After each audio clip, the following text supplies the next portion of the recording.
So I like to tell a lot of stories about my trips, and particularly the trip that Noemi and I took to Tibet together. And in that particular trip, um, the beginning part of it was very, very difficult because I was going through a very difficult time personally in my life.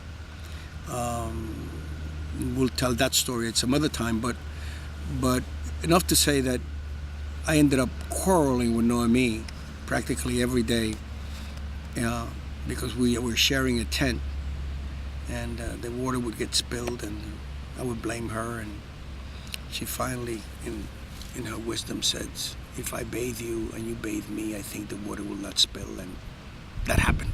So it was wonderful. But we continued. I continued quarreling, and the mountain kept cleansing me, because that's what happens when you go in hikes and treks. It's almost like a catharsis. It's a cleansing. Nature has a real way. The forest, the land, the trees have a real way of purifying you. And so the trip to Tibet was about purification, a lot of it. But one day we got into this quarrel, and I really got ticked off at her, and I can't even remember why.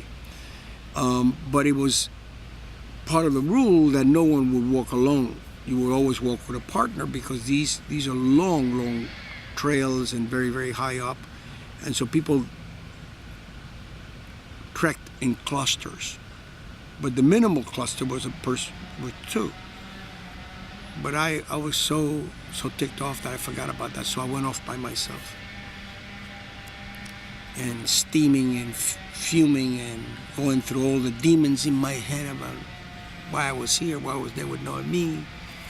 And as I was walking, I could see in front of me, maybe a mile and a half, one cluster, and probably the other cluster was behind me, another half a mile.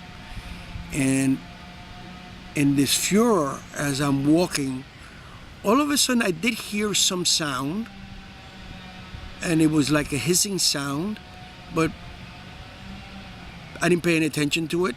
I was more into my anger. And out of nowhere, this boulder, it wasn't a boulder, but it was a rock yay big. And that sucker went right in front of me. And it was one of those moments in a lot of people's lives, particularly it was in my life, where everything became clear. The anger was gone. The demons disappeared. I loved Noemi. And the rest of the trip was glorious. And so I tell that story because that rock, whenever I get into my self-importance, I always remember that stone. And that stone immediately takes away my self-importance.